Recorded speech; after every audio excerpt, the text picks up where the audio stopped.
you're going to have to be brave and you're going to have to do it with your backpack full of experiences on. None of that stuff is going to go away. If you want to create that connection, you're going to have to learn how to walk very differently and to be very differently without making those experiences go away. And it almost doesn't Yeah. matter what's in there. And the horse doesn't care what's in there.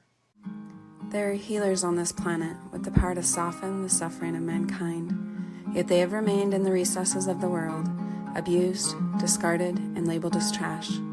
This is The Touch of a Mustang. I am your host, Shalise Clough, and I'm here to tell the story of wild horses, Mustangs, and the humans who are discovering and sharing their gifts while working to protect their well-being and preserve their spirit, so this divine power won't be lost. Join us on this quest with the wild Mustang.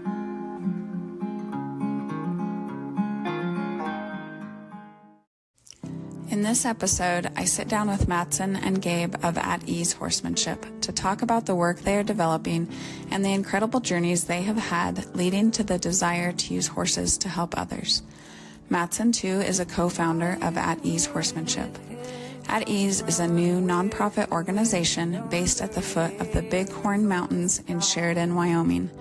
Utilizing Wyoming wild horses, they serve U.S. military veterans, law enforcement, first responders, and all post-traumatic stress survivors via unique therapeutic modalities of natural horsemanship, wilderness therapy, and other holistic approaches. Matson is a horseman, instructor, trainer, mentor, and survivor. Gabriel the Bull is an aspiring horse trainer and nationally touring musician. Gabriel lives on horse ranches full-time, spending his winters studying natural horsemanship at Edenwood Stables in Gallatin, Tennessee, and his summers in the Bighorn Mountains of Wyoming, training wild Mustangs with Matson II for At Ease Horsemanship. The background music that you can hear right now is some of Gabe's latest music. Matson and Gabriel, thank you so much for being here today. I'm really excited for this conversation, a chance to talk about Mustangs, which I think you guys both have a lot to share about. So let's talk about it. What has led you to the Mustang?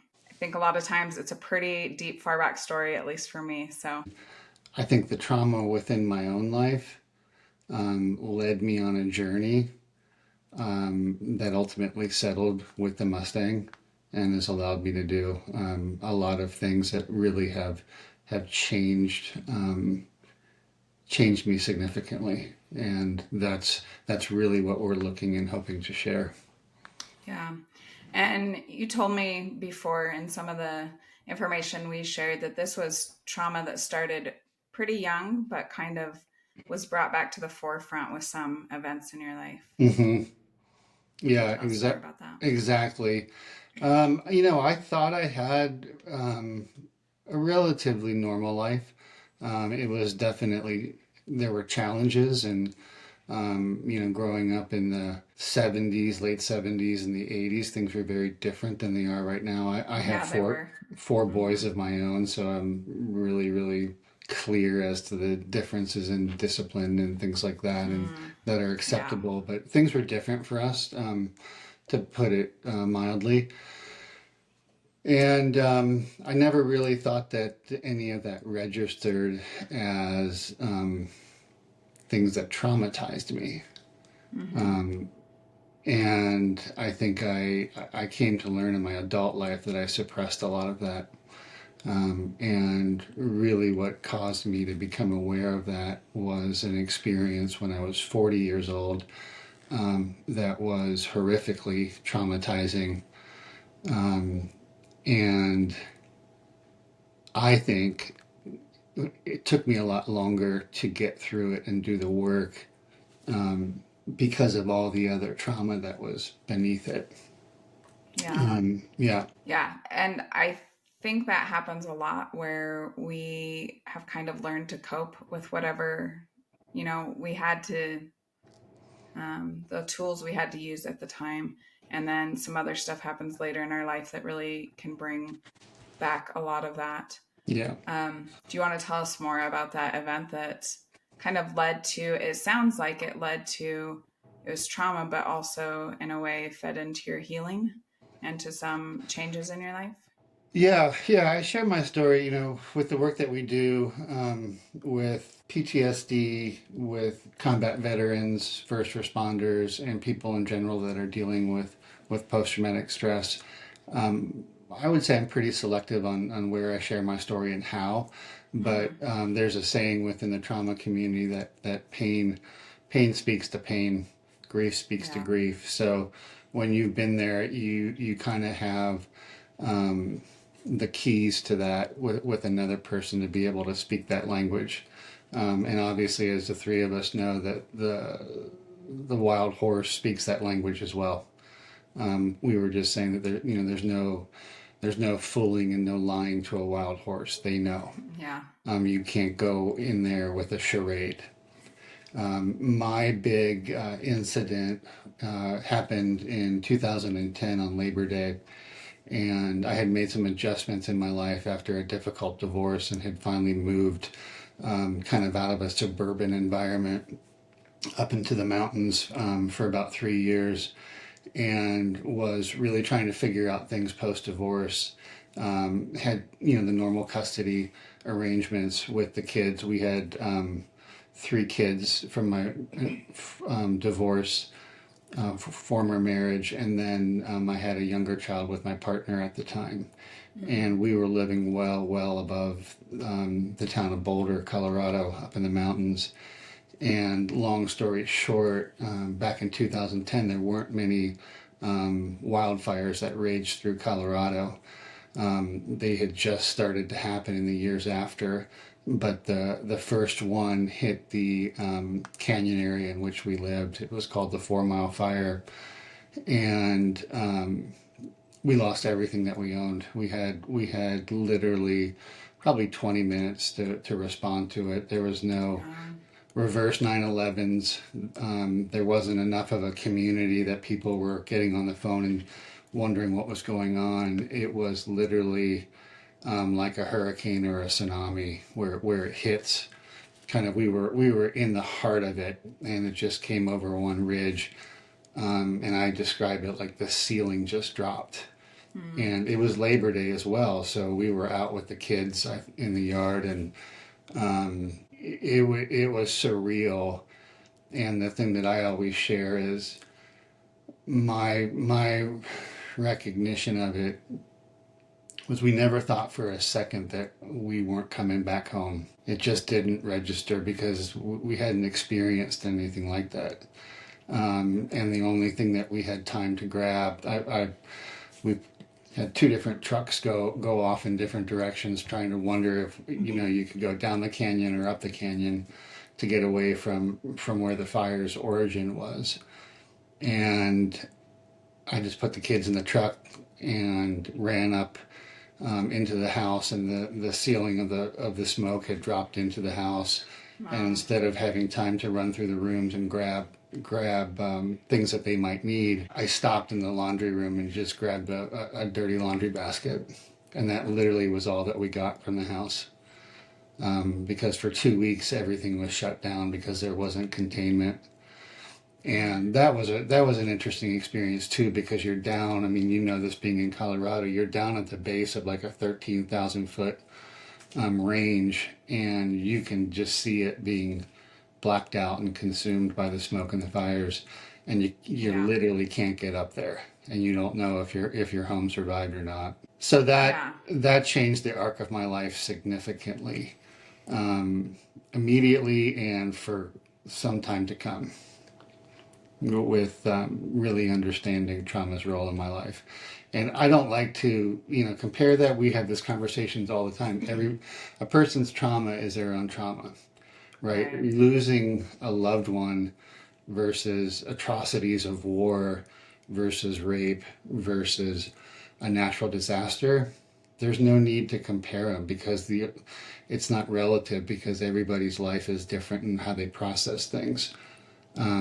But we all suffer from this thing called post-traumatic stress. Yeah. I agree 100% that there's no purpose really in judging the traumas against each other. but a lot of the emotions and feelings and struggles are very similar, even if they came about through different experiences in our life.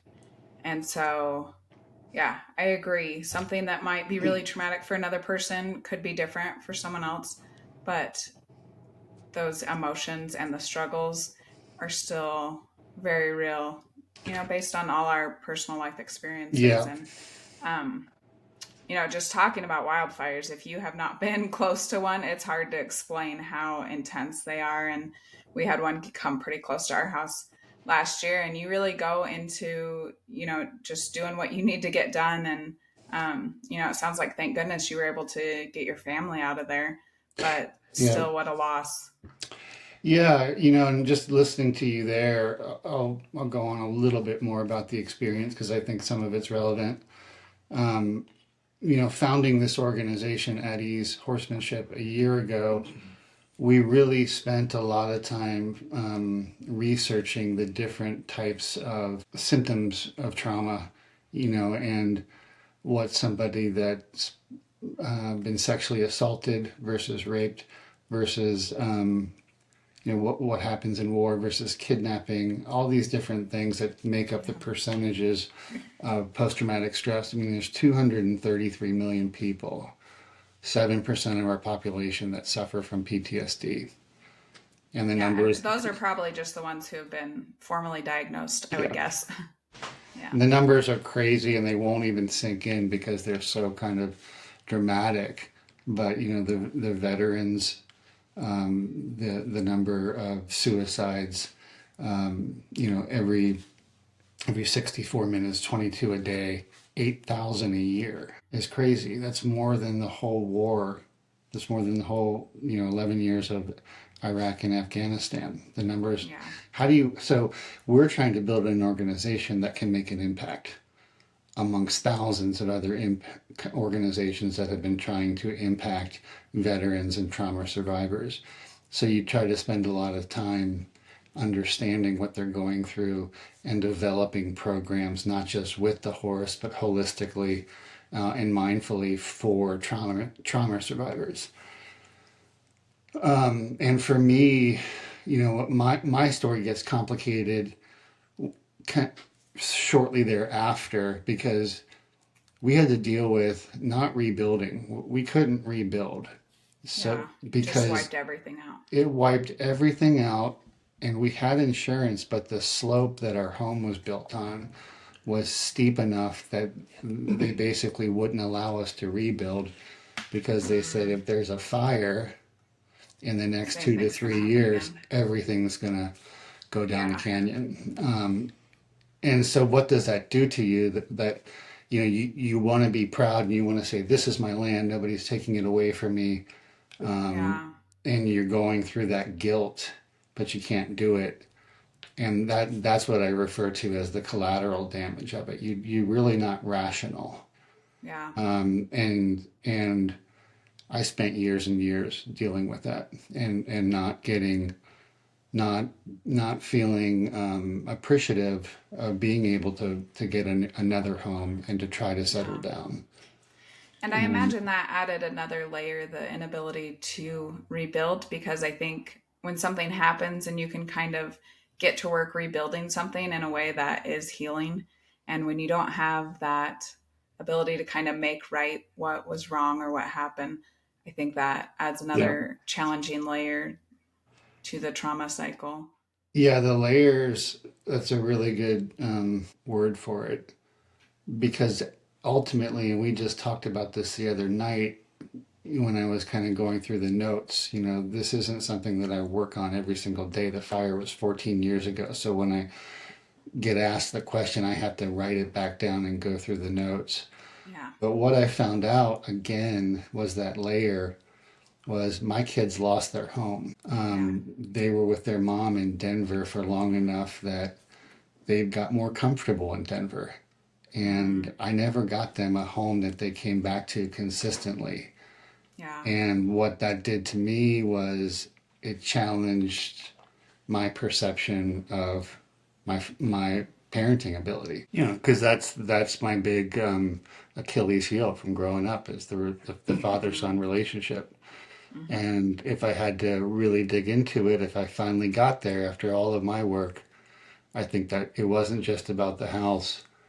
It was about the parenting and the loss of that.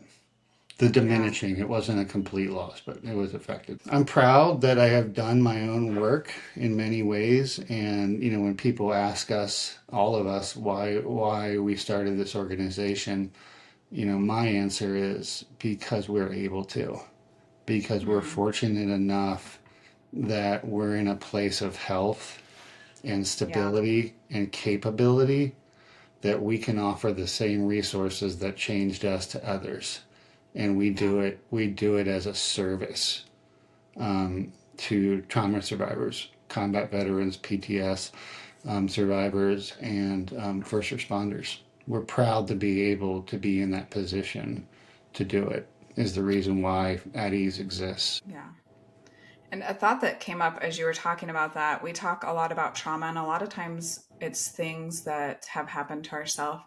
But I also think there's an intense difficulty, which maybe it sounds like you experienced with watching, and I would imagine first responders and similar professions also experience of watching other people go through really hard things, and especially when it's something that we can't fix, we can't do something about. I think that in a way holds its own really difficult struggles. I know that's something that I've experienced as a mother, watching my children do stuff that I'm like, please, go a different way, it will be better. But, just things that you can't change and fix. And yeah, even more so, I think that there's a level of attraction that happens between people that have lost a lot.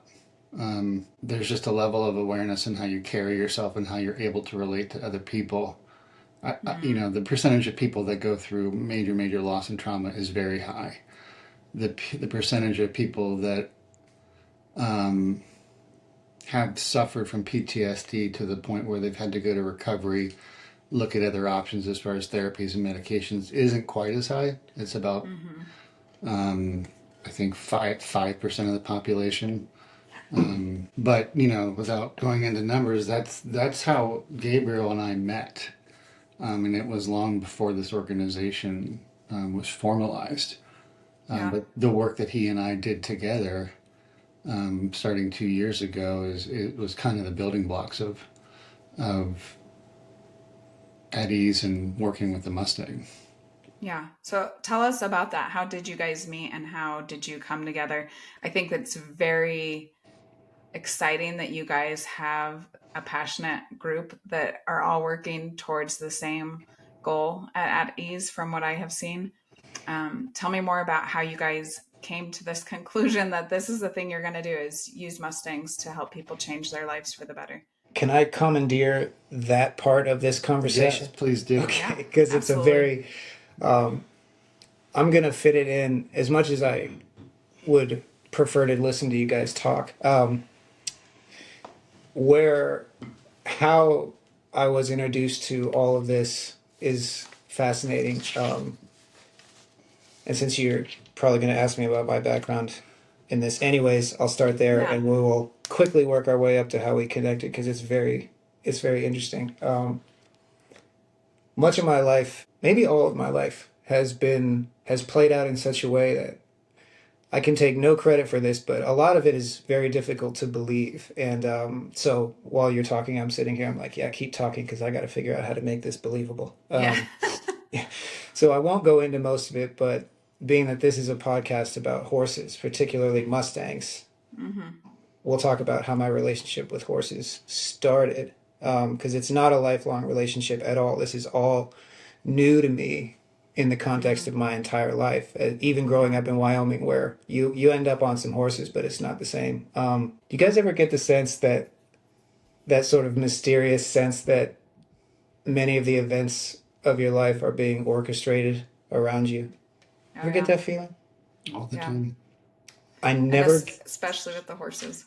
yeah, I never get that feeling more Hmm. strongly than when I talk about this. And ironically, I never talk about this. When people ask me about my relationship with horses, I usually avoid that conversation. But not because I don't want to have it, but because of what we're talking about. It's just hard to explain and hard to believe. But several years ago, I'm trying to make this as concise as possible, but several years ago, my entire life had fallen apart. I would say again, but probably for the first time to this extent. Everything I'd ever worked for, everything I cared about, the people that I cared about were gone, seemingly in an instant. And I found myself in my early 30s with no concept of who I was or what I wanted, and what the hell I was doing. And I had moved temporarily into my a small camper that years prior I had borrowed from my mother, and I was staying at a campground, and through events that I can barely remember, I ended up at this small horse property in Tennessee visiting, and sitting there with like 7 strangers, and someone asked me who I was and what I was doing there, and I implied in one form or another that I had no idea who I was or what I was doing there. And the young lady who owned that property looked at me and she said, I think you need to come and stay out here. Do you want to learn about horses? I said, yeah. It's it's so easy for me to get emotional about this. But I did. And I went and I parked my little camper at this stranger's house, and she had a bunch of horses. And she said, stay here as long as you want. All I need from you is to help with the horses, muck their stalls, move them around. And the main thing I want from you is I would like you to work on being able to catch that horse. And she pointed to a little horse. And I don't know anything about horses at this time. And she's, I figured out how a halter works and got the feeding schedule and started So shoveling. you're brand new to horses. This is not something you grew up with, or No. I did grow up riding occasionally, but they were around, but not yeah. part of Yeah, your I'm life just in a big regular way. Wyoming kid. My parents, my dad was a teacher. We're not buying horses, like Yeah. so so I took that to heart and I said, okay, so I went to catch that horse and I couldn't get within 6 feet of that horse. This horse was like a ticking time bomb all the time. It was more like catching a deer than a horse. I learned days later that that horse was Mustang. And it took me took me a long time to catch that horse. It took me about 60 days to get within 6 feet of her. But one night, I remember this. I was sitting in my camper and I saw a horse out of the pens, like in the light from the little arena. And I don't know anything about horses, but I do know that I'm kind of responsible for them. And I like jumped up and I ran to the window, and I just was so confused by what I saw. My friend Cindy, who owns the little horse property there, was outside the pens with that horse, the Mustang that I couldn't catch. And there was no halter, nothing. And she was just moving around in the yard with this horse, which to me was very confusing. I'd never seen anything like that. Yeah. And at the time, it looked like they were dancing or something. And she never touched the horse. It looked like she was asking the horse things with her body, and the horse would give her an answer. And then she'd ask something again, the horse would give her an answer, and she'd walk away and the horse would follow. And they did this for like 20 minutes, and that's crazy. I've never talked about this. I watched them in the dark for a while. And then she put the horse away, and I got to know that horse. I've ridden in some competitions on that horse. That's another story. But months later, I still have no sense of myself or what I want. And strangely, while I'm living at this little horse property, I put out some music, which was a random thing. And that began to impact my life because a few people really liked it. And I was being asked to go around and play. And somebody in my home part of the country, back in Wyoming, said, come back to Sheridan and play at the Mint, which sounded cool. So I went. I was up here, but I'm still pretty a mess of a human. And there was a lot of people there, like way too many people for me. It was just packed. And I went outside to smoke, and I'm standing there with a bunch of people, pretty much just wishing I was somewhere else. And there's a lot of bronze statues in Sheridan. They're everywhere, just cowboys and wildlife and such. And and this mysterious voice spoke up from behind me, and scared the bejesus out of me. That's the first memory I have. I was like, oh God, because it was literally, I thought there was like a bronze statue back there. I didn't think it was a Yeah. person. And it was this guy, and it's just this tall cowboy Oh, character. wow. And your first words to me were, you said, I liked what you said in there. That was true, what you said in there. And I was like, what a weird thing to say. What are you talking about? And he said that last song. I liked what you said in that last song, and I didn't know what he meant. I just said thanks, and those are the only words spoken for a few minutes. And briefly, I think you asked me, what's your story? What are you doing here? And I didn't have much of an answer for that. I said, well, I'm divorced, bankrupt, and homeless, and I'm sleeping outside of a barn in Oh, Tennessee. yeah. And I have no answer for that. And his next words, was this long pause, and he said, I got somebody I think you should meet. And I said, okay. And I didn't know what he meant. And he gave me his phone number, and he texted me some basically GPS coordinates and told me where to be a couple days later. And so a couple days later, I'm driving out in the middle of nowhere, and I know a lot of people would probably think like, "What are you doing? Like, you don't Yeah. even know this guy. It's way out, Right. And I arrive, and it's cold, and there's this dude. He's standing off there, and he's got horses saddled, and he said, "I said, what are we doing?" He said, "We're gonna go catch some horses," and I'm trying to just act, very nonchalant about it. I said, "Oh yeah, of course we are. Yeah, we'll Yeah, go that's catch totally normal to go go in the catch middle of some nowhere horses." Yeah, and go and catch some horses. and I get on this horse. We ride out into the cold. I can barely ride. Okay, like it's this is a terrifying experience for me, but I'm very determined to not make that apparent to this strange guy I don't know. And we just start barreling out there, and we brought in an entire remuda of horses in the cold. And I'd never seen anything like that. I'd never done anything like that. To be in the center of this herd of horses at a solid run, just trying to not die, just like Yeah. trying to stay in the saddle, but watching just the powerful moment. And the snow is Wow. cold. It's a strange experience, and I still don't know what we're doing.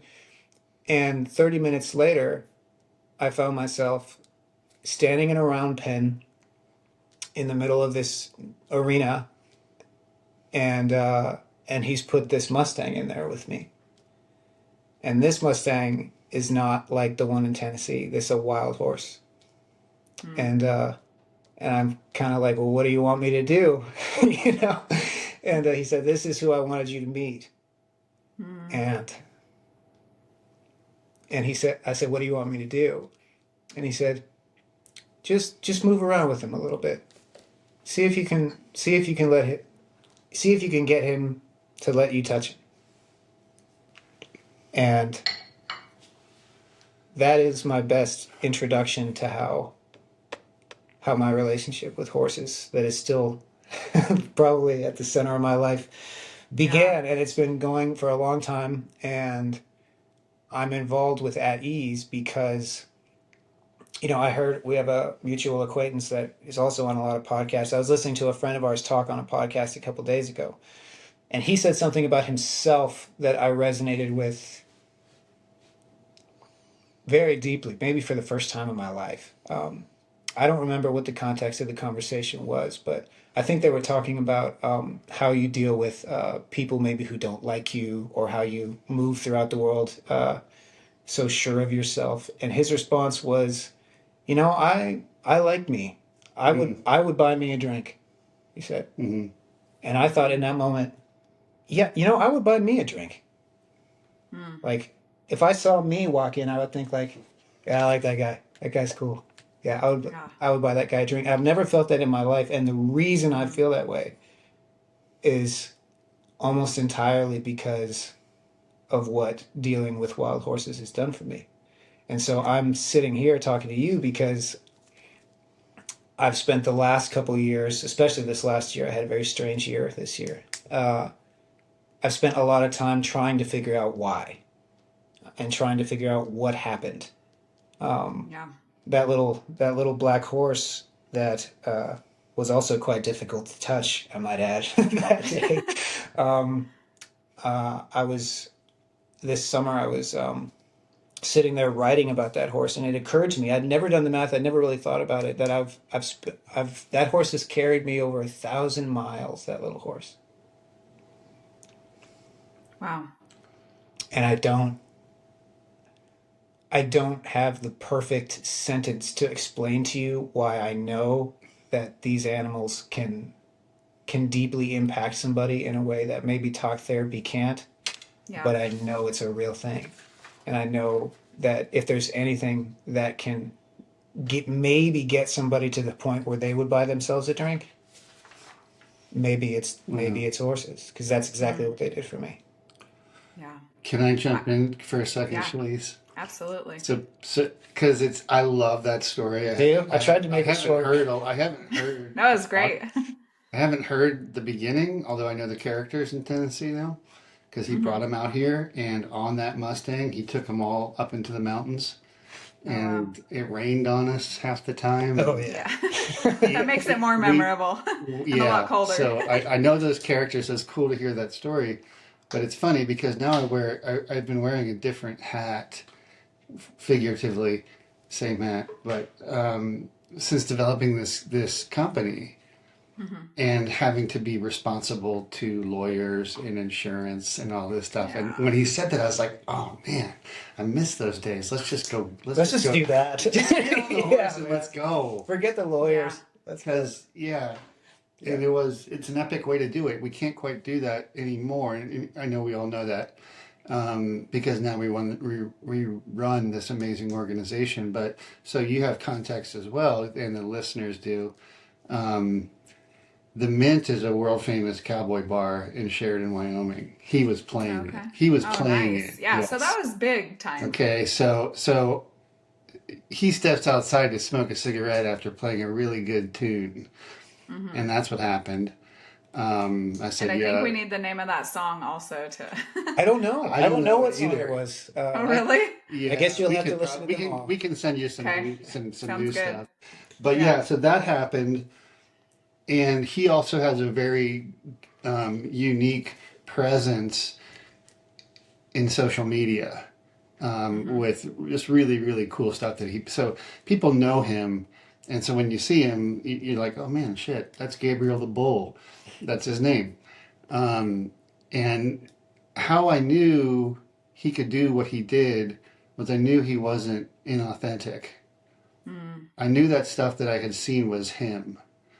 And I think there was a little more context that happened before I said, I've got somebody for you to meet.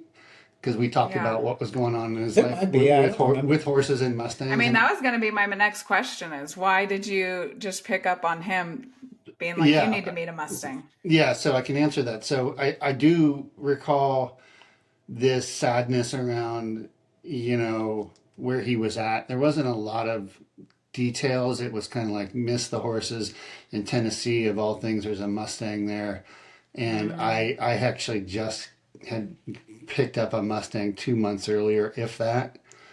And that's that if I think about anything for kind of like the storyline here of why we wanted to be on with you and maybe why you thought we might have some value is how the horses come into our lives. And let's not just limit it to Mustangs, because horses in general have the power to do this. Yeah, absolutely. And we also have the ridiculously stupidity of forcing horses into our lives when they shouldn't be and picking the wrong ones. So the relationship with the horse is something that's really curious to observe. And so he opened this door to meet the horse's name is Three Socks, and he's a Wyoming BLM Mustang, came out of the prison system in Riverton. We can talk a little bit more about that, but I just said, you need to meet this guy. And now, if he were a client, I'd have a curriculum on how he goes through it. But then it was like, yep. Yeah, to be clear, we're not going to throw you on a horse and send you off on the. They're not going out with a herd of horses running. Not right away. I don't think that's good. I gave him a nice steady mare, quarter horse, and we went out on a winter day and picked up about 20 horses, including the Mustang, which he had been gentled probably for 45-ish to 60 days by that point. Yeah, and that's what when I look back at my relationship with horses and Mustangs, is it's not linear. It isn't like, okay, I just did this, now I'm going to go to the next level, I'm going to do Right. this. It's like the Mustangs, when you are ready and you're seeking that, they come into your life, especially in Wyoming, in Colorado. And I know your story as well, so I think that's the common thread. And there have been now many people, both staff and, Juanita, who you met earlier, took over and started riding that horse right away. He's too small for me. He's 14.2, and probably 900 pounds. So they ride him really, really well. And yes, on the thousands of miles Gabe put on him in the last 2 years, it was very accurate. But yeah. Yeah. And so, I mean, tell me a little bit more about those miles and those rides that you guys go on, because you kind of mentioned it's something you've been missing, those rides out in the wilderness. I'll start and then throw it to Gabriel because he really put many more miles on that horse than me. I got that horse, just to say where he's coming from. He's a 15-mile horse. So that's over near Cody, Wyoming, in Bighorn Basin. And we picked him up in 2022, I think, 2023, from the Honor Farm in Riverton. And that's a prison-based Mustang program. And they do an amazing job with training horses, but some of them get 6 to 9 months, some of them get a month, and some of them don't get anything. Three Socks was definitely on the lower part of that, and so I picked him up when in the fall of 23. I said 22 earlier, but it was 2023. And I was actually, I was a range rider up in the Bighorn. So I was working a cow camp up in the Bighorn Mountains, just above Buffalo or Sheridan. And we had run through all of our horses. They were just about shot. So I wanted to go get a Mustang, and I knew the folks at the Honor Farm. I wanted to go get a Mustang that was completely ready to roll, because they typically train horses for the BLM and for Peruvian shepherds and things like that. And they do an amazing job in every spring and every fall. And for listeners that haven't discovered these guys, it's one of the tops in the country, these auctions. They just do an amazing job. They'll auction off about 20 to 40 horses and burros. And I got there and I was all ready to get myself, like a 15 hand out of the Pryors, big stout, and they were cow ready. A lot of them were cow ready, good to go. They were roping off. You don't of always them. end up with what you're expecting. Yeah, so planning. So they I mean, the Honor Farm is a working farm for the prison inmates who are basically become cowboys before they get out of there. And I couldn't believe how many people were there at the auction. And the horses were going for like 8 to 10 grand. Yeah. Which was a lot more than I had. And they were all, 4, 5, 6, 8. So really, really good ages. And, I had my list like I do for auctions of probably my top 10. I couldn't touch it with a 10-foot pole, the prices they were going for. And Three Socks ended up being a horse that needed a lot more time. He needed the miles in the high country, but he was 14.2, and he definitely wasn't big enough for me to take in and finish up the fall work. Yeah. But I liked him. He looked like he would grow. He seemed to have a good disposition, and I picked him up pretty inexpensively. And like I said, I was living at a really remote cow camp. You had to walk like, what did you say, 30 plus minutes in? Oh, yeah, maybe more. From the road. And so when I came back from Riverton, all I had was him. And I remember I got in and it was dark. And so Oh yeah. I wasn't riding him. No way. So, and there were hunters because it was mid-September. They were already bow hunting, and there were hunters that were camped all over the place. And I remember dropping down kind of towards cow camp, and I had to yell out that I was walking with a wild animal because I didn't want them shining their Yeah. flashlights or coming out of their tents with their, Oh God, yeah. and it was ridiculous. Like everyone, keep it calm. Yeah, We're coming and in. and so I had a couple other horses that were at cow camp, and all I wanted to do was get this guy down to cow camp, which had, good paddock and everything. And from that first time, I asked so much of that horse without even being aware of what he needed and his limitations. I just put him into the scenario that I was in, and he did amazing. So months afterwards, being now I was no longer working up there, but that's just where I loved to ride because we would just go up there and cover country. And I wanted somebody to go up there and cover country with me and work this horse and just basically ride with me because I had just been ponying him and trying to teach him how to get through timber and deadfall and all that kind of stuff, of which there's so many obstacles. And half the time the damn thing would just run away from me, and I'd just be like, whatever. And then he'd end up following me at like a quarter of a Yeah. mile away. So I bet you part of me was thinking, I need somebody like this guy who, from his image and his story, like I made the assumption that you definitely knew what you were doing. Mm-hmm. Because he's going to sell himself I don't short. know about that. But when Yeah. he's on stage and singing authentic songs, he has the confidence to do it. And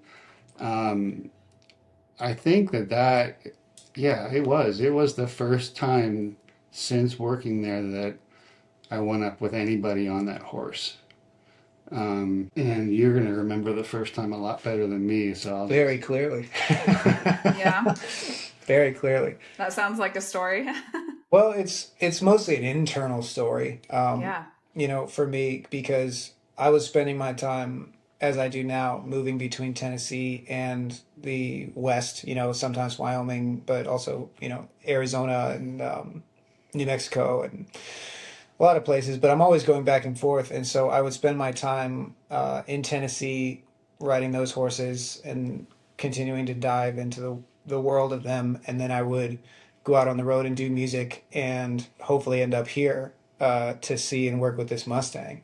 And I had one really long stint where I stayed up here for the better part of a year, which was huge for me. And that's when at some point we had went out to the aforementioned property, and I'd gotten to the point where I could sit on him and I could and we could go around the arena and have that adventure, because I mean he's just a green broke Mustang. It's not the same as the horses I was spending a lot of time on, and it felt very much like learning to ride anything is good, but it is a very different experience, like especially if you're not a professional cowboy raised in the ranch world, and then I don't even remember when exactly it was, but I remember the first ride very vividly because he was like, hey, we're going to go ride in the high country, and I thought, high country, what is it, what does that mean exactly? Like we're in the high country now, are we not?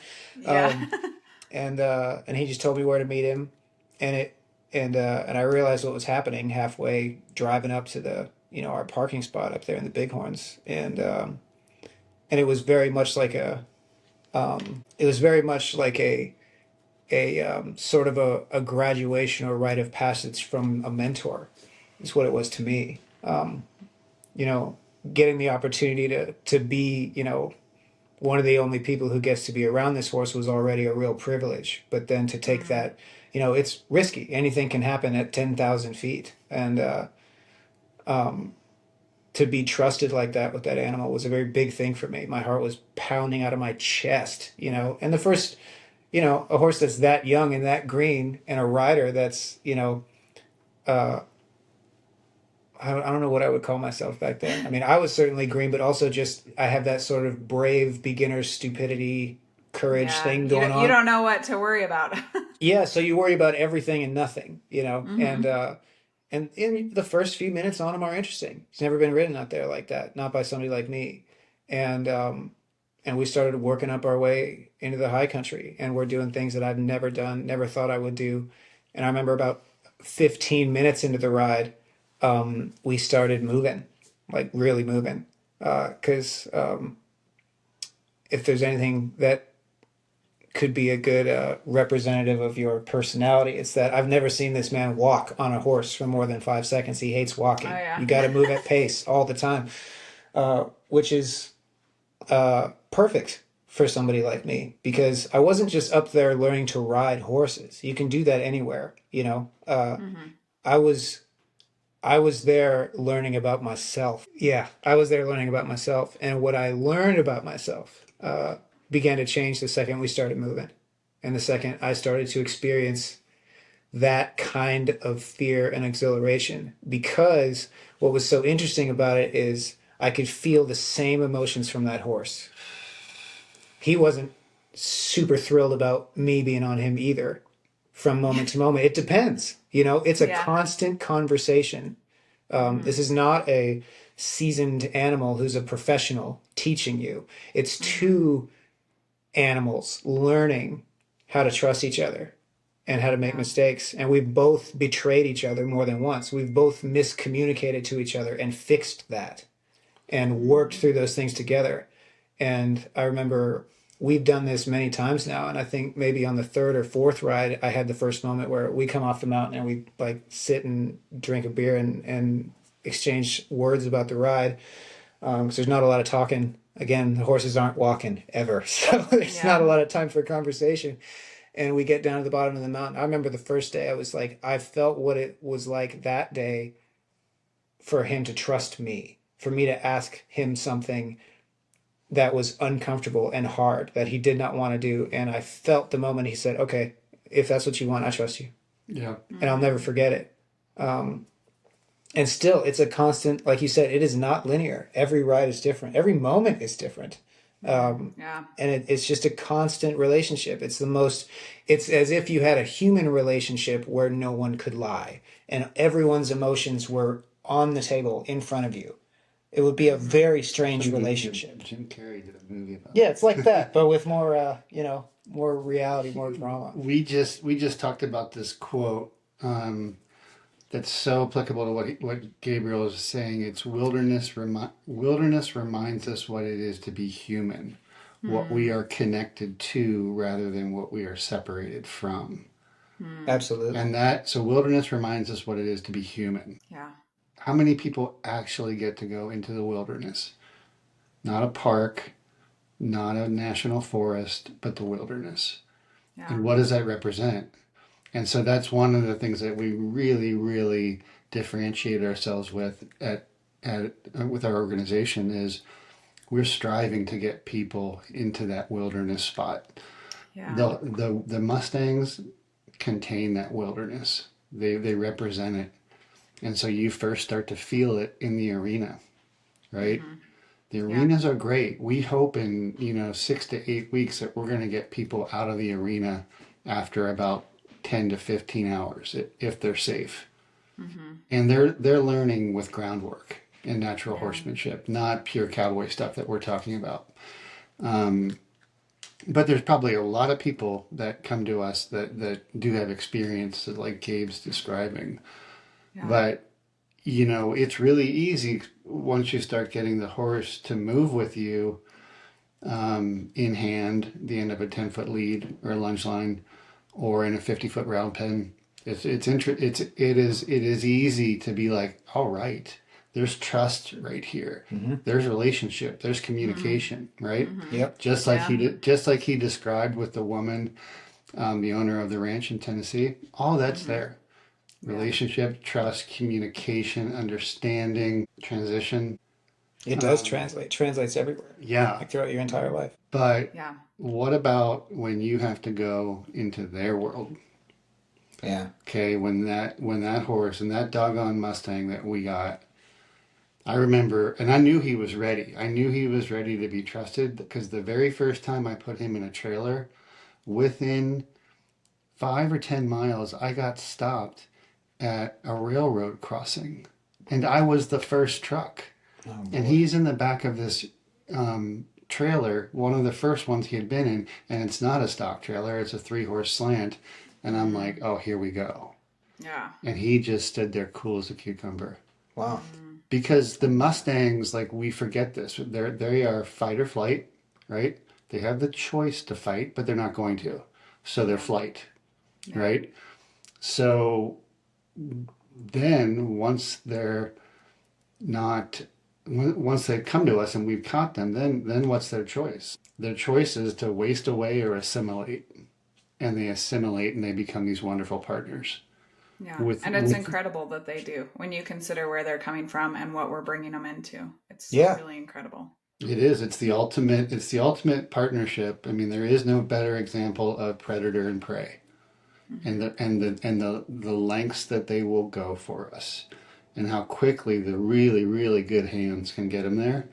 But we're not trying to do that. We're not trying to do Mustang makeovers and all that kind of stuff. We're trying to show a relationship between trauma and trauma, and to share the story with combat soldiers, police officers, emergency room technicians and nurses and doctors, and you and I, because we've all lost somebody and we've all struggled with that, or we've all lost something. We're trying to show the relationship that Gabriel's describing. And then the second, and I'll let him go on, but the second he comes out of that trailer up in the wilderness, and he hardly knows this wilderness is at the other end of the Bighorn Mountains and where he's from, the Mustang. He comes out. What does he do? He is not listening to me right now. He's listening to the horse that I'm on, because that's now been his partner for like 30 to 45 days. Yeah. And that steadies him. And so now we all become part of this herd with a really incredible amount of trust. Yeah. Herd dynamics are interesting. I've thought about herd dynamics a lot. I remember I was reading in a book the other day, one of the countless horse books on my shelf. I don't even remember which one, but it was relating the herd dynamic to you, because and I think about this all the time. Sometimes I'll help out because there's other horse properties I've stayed at. I really kind of embraced the full-time horse bumdom thing for a few years there, and I've helped out in places where athletics and sports like dressage or eventing or something is the main focus, and it's very easy in those contexts to lose the this sort of sense of phenomena that in my opinion, you should have at what's happening between people and horses. Like this is a silly example, but this is the way I think when you talk about the wilderness. Like if you saw a gorilla, partnering up with a cow elk, it would be a big deal. That would be a strange sight to see. Yeah. The whole world would talk about it, you know? Right. Yeah. But that's what's happening. And it's about as unnatural as that. Like that's how profound the connection is. Like you are trying to interact with all of nature in such a way that it's easy to lose that, because we've made this partnership for so many thousands of years. You just think like, oh yeah, he's riding a horse. Yeah, he's riding an animal. It's a wild thing, right? But this book I was reading was talking about herd dynamics, and it was asking the question of where you are in the herd at any given time. Like it's not just them, it's you. If you're involved, if you're wanting to do this for real. And I thought that was so fascinating, because it was a great example of ways that I had never found myself thinking. But that's what was happening. It's what's happening anytime you walk out into a string of horses to catch one. Like it would be a valuable question for you to ask in that moment. Like, what is my role here? Am I a part of this, or am I an outside force? And if so, how do I change that to the other? It's very interesting. Sorry, that was just a side note, but yeah, no, that is very interesting. And especially if you do go out with all those horses and they actually come to you and want to be around you versus running from you. It's interesting to consider Yeah, why would those they do such a dynamics in thing? that relationship, Yeah, right? your style of leadership. Yeah, it's Yeah. it's Yeah, really something. we're working on that concept in the early stages with the local police department. We had a conversation with them right before the holidays, and it's all about how the officers, and we had a tragedy. We had an officer get killed in the line of duty almost a year ago, and it's really affected the morale and the effectiveness of the force here. Understandably so. It was really bad, and Yeah. the whole town reeled from it. Actually, all of Wyoming did. They I all bet. came in. And what we talked about with them a couple weeks ago was training attributes of, softening aggression when you need to with an officer and how they impact, the room or the street or whatever, or the Yeah. conversation. How you are able to have direction with a situation versus dominance, right? And so we talked about that and how you do that with the herd. And it was pretty. There was a lot of question marks, and there were some surprises that you could actually illustrate that with horses. But if you think about it, if you walk in and you're spinning a rope every single day, and that's how you catch horses, that's exactly what you're going to get.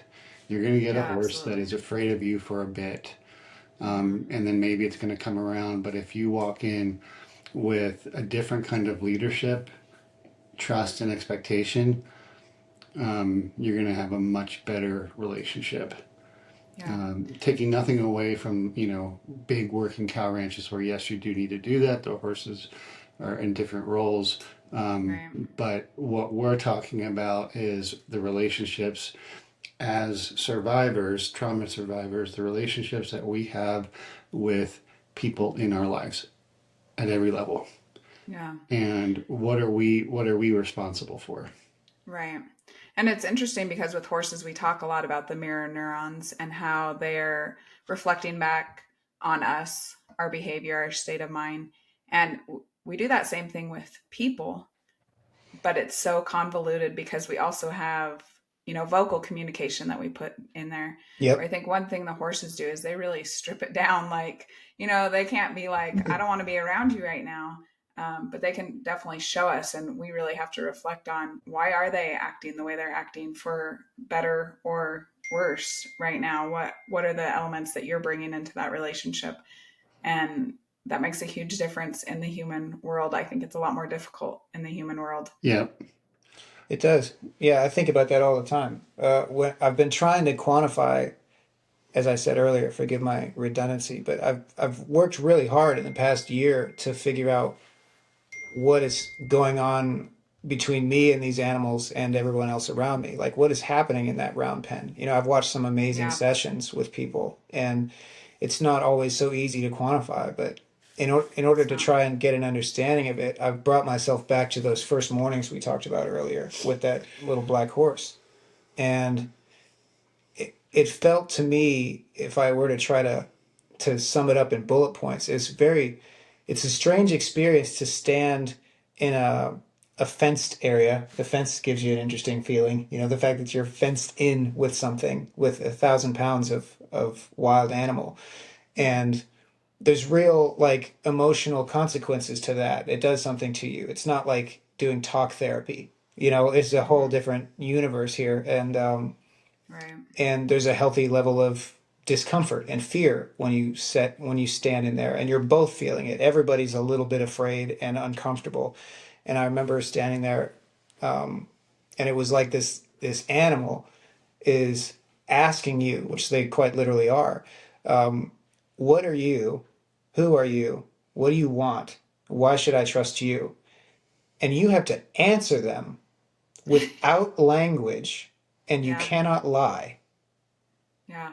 Try and replicate that experience in a therapy Right. setting. I mean, that's and the and you could elaborate on that forever, which is essentially what we do in most of our conversation, because in the, in the long periods of time that I spent, especially in the early days, unable to touch these horses, catch them, halter them, my answer to that question, why should I trust you? I didn't have one. Mm-hmm. And what does that say about me Yeah. in those moments? Well, I don't know why you should trust me. I don't trust myself. Yeah. Can't stand myself. Yeah. It's And I very think that interesting. even goes back to what you were saying about how the Mustangs kind of helped you to learn to like yourself.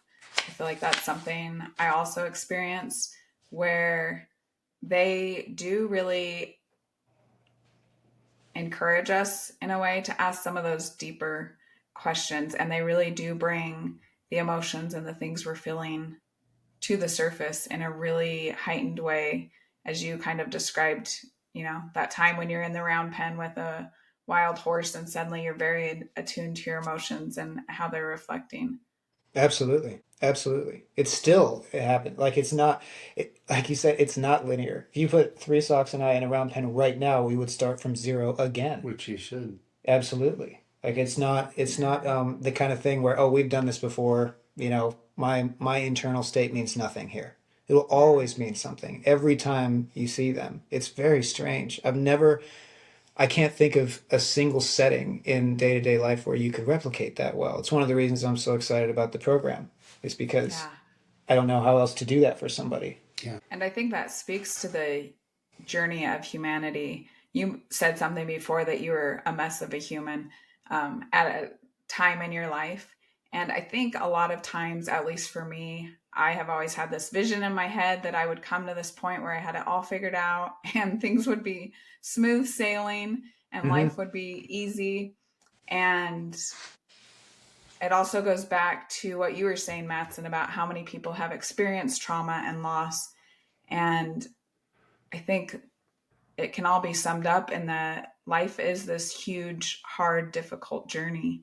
And I don't know if there's anyone who really goes through life that doesn't experience some of those really hard things. I think a lot of times we hide it. We don't want to talk about it. We maybe even hide it from ourselves. And so the Mustangs can almost go with us into that experience where, like you said, Gabriel, like it just keeps developing. It keeps continuing. You go in and whatever thing it is you need in that moment or whatever point you're at, the Mustangs seem to find a way to help you find that. Yeah, well, and this will be my last. I won't diatribe on this for the rest of the day, I swear. But what I think is so, what I think might be the reason for that is that, wild animals of any kind, especially ones with that level of emotional intelligence, they don't have the same concept of time as you do. It's not the Yeah. same. That same mutual friend we mentioned earlier, he's a horseman as well, and he always says that whatever happens with your horse that day, it wasn't personal, and that could easily be misinterpreted. But what he means, and what I think is absolutely true, is that when I walked into that round pen for the first few times, all those reasons that I might not carry myself in such a way that I was worth trusting, they don't have anything to do with that moment. I'm walking in there and I'm thinking to myself, if you were to ask me those questions from a human perspective, like, well, can I trust you? Who are you? Who are you? Mm-hmm. I would answer you with answers entirely relative to my past. Well, here's what I am. I'm the guy who did this. Like when I met you, I said, well, I'm a divorced, homeless, bankrupt, former addict living next to the barn. That's what I would have said. But the horse asked me, no, who are you now Yeah, they don't in this care. moment? Who are you Yeah. today, right now? And I have to answer that question in such a way that those stories don't define me, at least not in that round pen. Mm, And I think that that's a real gift to give to somebody. I'm going to try yeah. and create an opportunity for you to answer that question. Who are you now? Who do you want to be now? Yeah. I can't get over the profundity of that every time I do And it. even maybe that those stories that we let define us, because like you said, the horse doesn't know. They don't Doesn't really care. care. All they care is how we're now acting and behaving and having emotions. Um, but I think we can even change how that story defined us, to being one of here's all the bad, horrible things that happen versus here's everything that I've overcome and Yeah. experienced and learned from it. And I think even that approach to our story creates a very different dialogue in our mind and in our energy. Yeah, I would agree. The way that we work with clients and the Mustangs now is we typically work either one on one or two on one. So two clients, one horse, and for each client, we'll come up with kind of like some characteristics of things that they want to work on, and they're pretty basic. What's coming up for me on this one is, everybody has issues with trust in their life, right? I would say a very small percentage of the people come to us with a really decent working knowledge of how to move with horses. And to introduce to somebody, how are you going to get that horse, that wild horse, to trust me? And that's where we're really different from your average equine therapy program, where we're not using therapy horses. Yeah. We're using experience horses, right? And the experience is going to lead to your therapy, is going to lead to your recovery, is going to lead to your healing. But this horse is not a therapy horse. Yeah. But it's going to take you to a dimension that's really amazing. Taking nothing away from therapy horses, their designation is a completely different type of client, right? So when we think about trust with a Mustang, and this is the same for a human too, is you want to focus on what's important to that Mustang in the relationship. And there's several traits that are important to a wild horse, but the first three we all know. It's care, connection, and safety. That's all they really want, because care means food, it means warmth. They want a decent connection with you because they don't want to be traumatized or wrangled or pushed or prodded or all of those things. And then they want to be safe. They just want to know that they're safe. So you're not going to get that in day one. You're going to get a sense of awareness of where that horse is at on trust, right? And then, even like all of our quarter horses that we have too, they all have these different personalities. But what we like to say, and I know I've heard this before, I don't think I made this up, horses communicate in gestures. So like a series of gestures. And a lot of times that's the whisper, in the sense that first gesture is so subtle, you might miss it. But he did give you a chance to say, I'm not digging this. Yep. Right?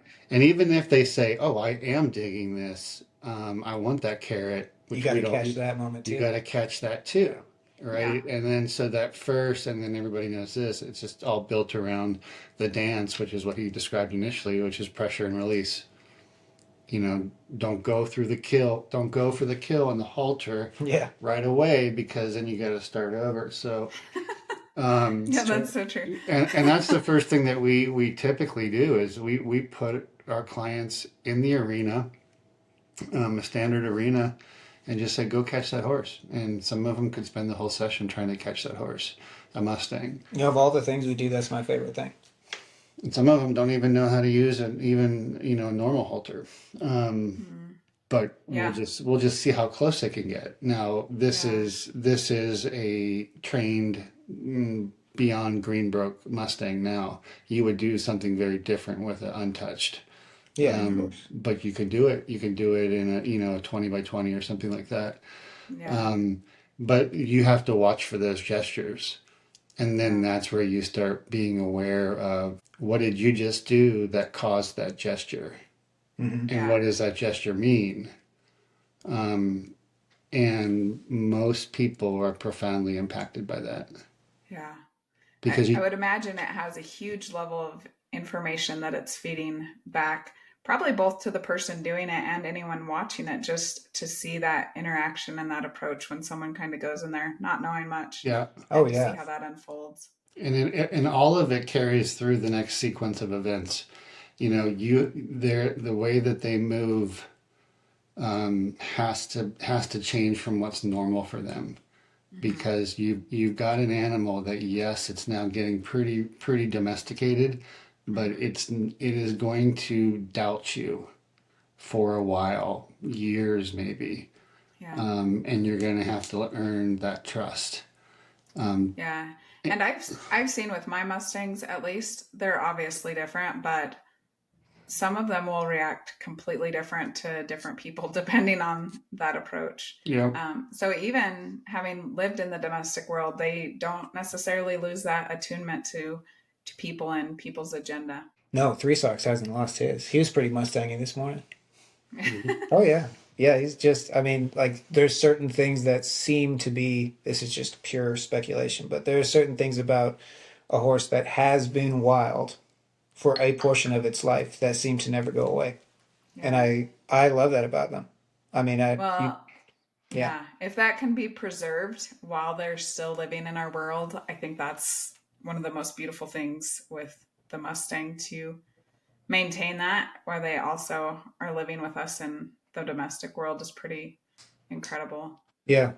Yeah, we're a little bit limited in um, the herd that we have for our organization for a number of reasons. So we've had to use our Mustangs. We have access to three. We've got kind of one in rotation right now that's doing all the work, and he's only getting used 2 to 3 times a week. So he's spread out. But even being used 2 to 3 times a week, you would think that he would see the routine in it, Yeah. and he wouldn't give that last couple clients the runaround every time, every time. Yeah. Even if they come back after having been successful the session before, he still will make you earn it. Yeah. And And maybe that's one of the things about the Mustangs is it's not a one and done. Yeah. I think it's a little easier with domestic horses from my experience that um, you can kind of do something and it kind of settles in, and that's just how it is going forward. With the Mustangs, it seems like it's constant conversation. If they haven't experienced humans in a way that they've just broken them apart, then the Mustangs, they keep having those conversations with you. They keep asking you to be honest in your interactions with them. Yeah.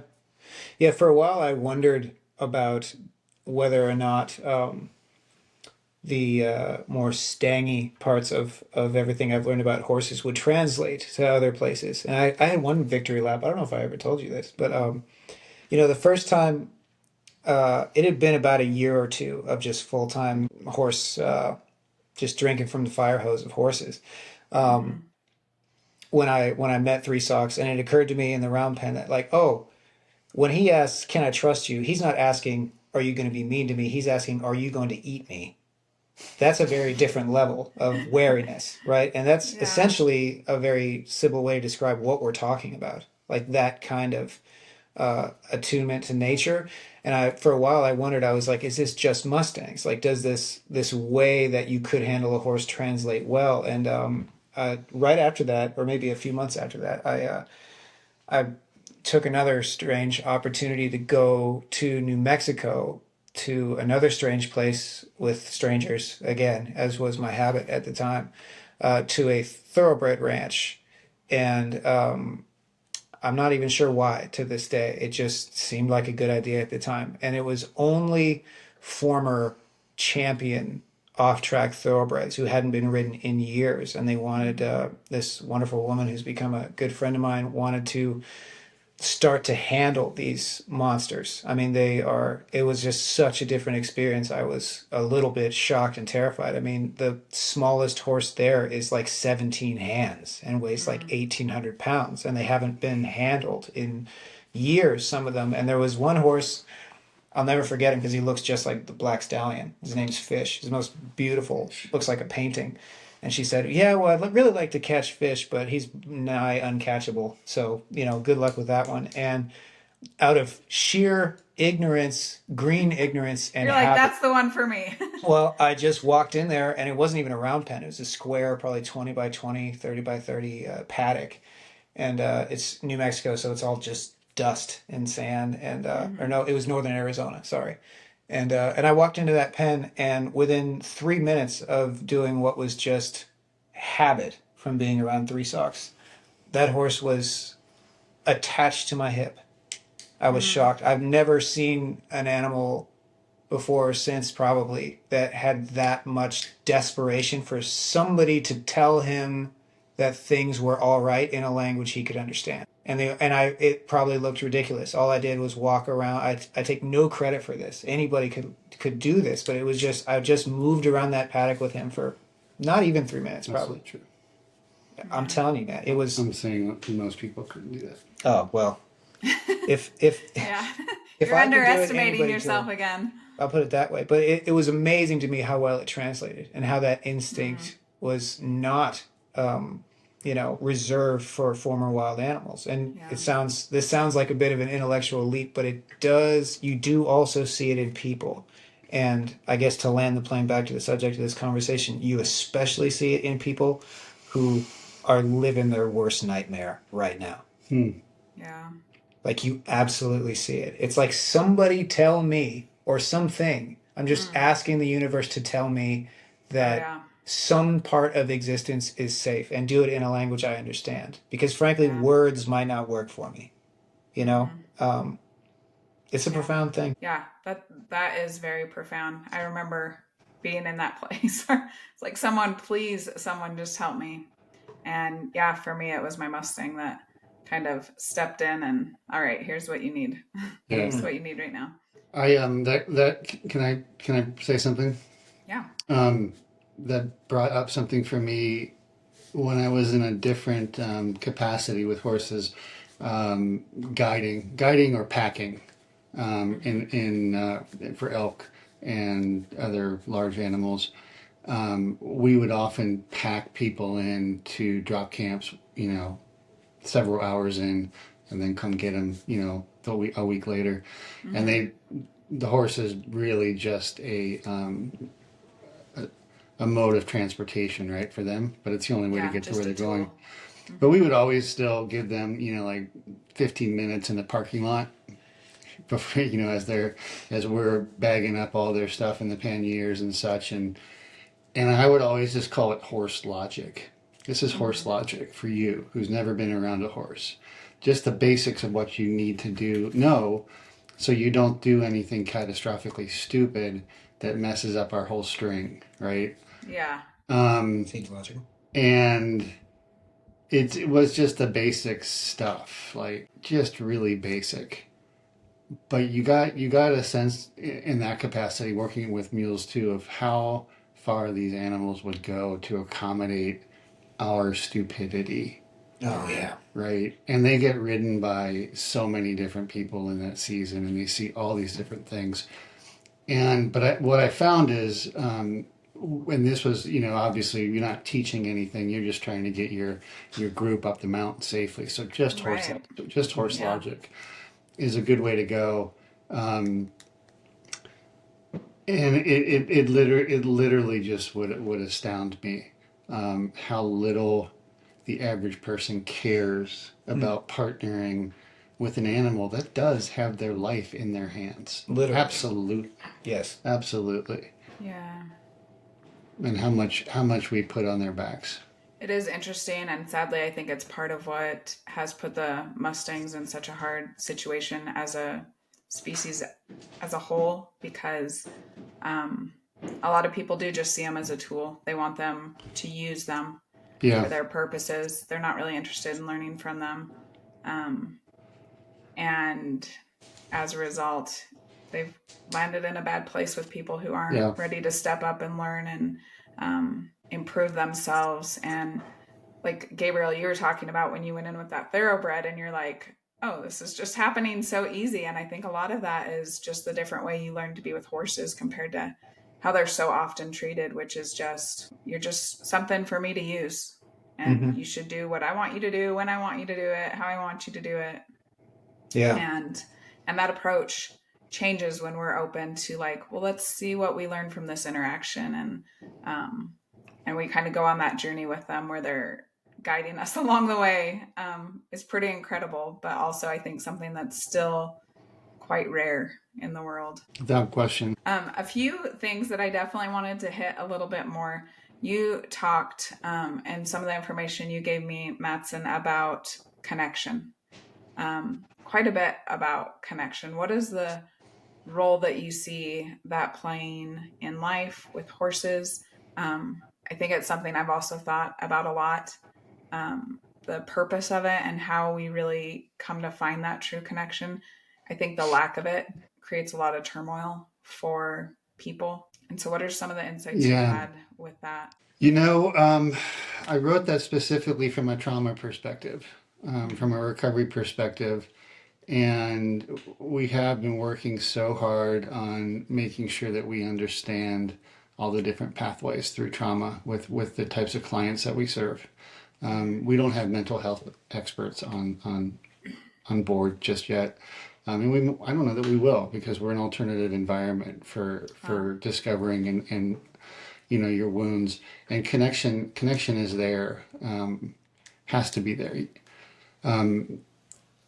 You said earlier, a lot of people hide from their experiences, from their, or they suppress. That's what I had done in my life for 30 mm-hmm. plus years, before divorce and before fire. And when the trauma really hit me to the point that I was, destabilized, Yeah. really destabilized, dysfunctional, Mm-hmm. Yeah. ridiculous levels of anxiety and such. I think I had hid from them. So I would argue that wasn't experiencing it. And it wasn't until like I could really, really look it in the eye and be honest with myself and my support system around me with, do I want to be connected to it or not? Mm-hmm. And, so then you take, for example, combat veterans and what they deal with. Most of us think that their PTSD comes from an atrocity that they saw, right? Mm-hmm. 10% of PTSD in the military were deployed, or were active combat. 10%. So where does all the other PTSD come from? Significant. Mm. And yes, that is a number. It might Yeah. not be 100% accurate, but it's about 10%. But But and I that, think your assumption's totally correct that we assume right. Wow. it So is a very traumatic event. a lot of times it is a matter of, what are the connections that that person has with destabilizing events throughout their life. Okay, so that's one way of looking at connection. Um, if you were to ask, and we do ask this question, we ask this question before we say thank you for your service. Mm-hmm. We ask the question, why did you serve? What do you Mm. miss most? Of course, we appreciate your service, Mm-hmm. but let me understand why you served. And there's a Yeah. multitude of answers that we all could guess on. Mm-hmm. Some of them are great, and would make you proud, and some of them would make you scared. Yeah. But what they really, really miss, and causes them the disconnection, is they miss being valued. They miss being utilized. Those are the two Yeah. big things. Yeah. And they miss protecting and being protected. And the transition back into society, where they haven't been trained to go back and do, new skill sets that can help them be functional, that can help them recover from what they're missing. I mean, they went over there to do that because that's what they wanted their career to be. Yeah. And that's a big, big, big disconnect. So in this first year, I think I would have to say 70% of our clients were military, and out of that 70%, probably 50% saw combat, were deployed. Mm-hmm. So we really had to get to an understanding of that, Yeah. of what it is they're suffering from. Was it an atrocity, or is it a transition? And most of Mm-hmm. it has to do with the transition. Yeah. And I think that that's something that we can all relate to as people that have dealt or are dealing with trauma, is how do you transition from one stage to another? Mm. And along that way, how are your relationships? As I wrote in the notes that I sent you, I severed just about all of my relationships because I didn't either trust or think that anybody could understand me. And I also think I was bitter enough that I just didn't want any more relationships. And I was a defective father as well. I could not parent in the shape that I was in. So the connections there for me are connections to my frailties and my dispositions and my connections to my loved ones and my relationships. And then after all these years later, I would say first and foremost, and our friend who also has a podcast speaks to this a lot, is my connection to service to others, and having a passion and a purpose around that. You have to have a connection in your life. Okay, so I don't want to compare, but in normal therapy, in the four walls, if you don't have that connection, how do you find it? And none of us are going to say, well, not all of us are going to say the connection can look like what Gabriel came away with his amazing connection to horses. Yeah. But the ability to go there, to go that mile, and to go through the suffering, we've all experienced that when we've had a difficult horse to work on the ground with, break, start, or ride out. That first time you ride, I've heard you mention that with your winter rides and things like that, that trust that you get through. Okay, well, it's there again the next time you get on that horse. Yeah. And you have to work through it. So that is teaching connection. Yeah. I mean, I just had about a million thoughts go through my head on that whole conversation. I wish I could vocalize them all. But one that stuck out as you were talking about the veterans and coming back, it really seemed like it had a correlation to what you experienced with losing your home in the mountains after that wildfire, where, they have this thing that they've built, this place where they belong and where good things are happening. And I think you're right, especially for veterans, that they kind of come home and it's all stripped from them. They don't really have that same level of value that they're told they have in there. And in that same way, I think that happens in different transitions in our life where we've built up our identity. I think we've talked a little bit about identity and labels and how that can impact us. And we've built up this identity that we're kind of leaning on and dependent on. And like, that was something that happened for me, a lot. That kind of all came crashing down. And I was like, oh my gosh, I don't know like who I am, where I am anymore. And that also kind of goes back to how you talked some about how trauma can speak to trauma. Can you talk a little bit more about that and maybe how you've seen that play out either for yourself or with the horses, and you too, Gabriel, if there's something? Yeah. I've had it happen and go on for me for a long time. And, I mentioned earlier, or maybe in some writings to you, that I've served in numerous capacities working in recovery and rehab and mentoring young men and things like that. And I remember the first time it happened, I just had a guy turn to me and say, how is it how is it what to say? How is it those words? And this is when I was a bit younger, and I just said, I do believe that God provides me with these words. There's no other way I could understand it. And then I started to work with it a little bit when I started to understand what empathy was and being an empath and all that kind of stuff, and these terms that I hadn't heard before. Because I could just do it to a certain point with, I might be terrible at it with my loved one in the kitchen, trying to like know what to do or be responsible or thoughtful.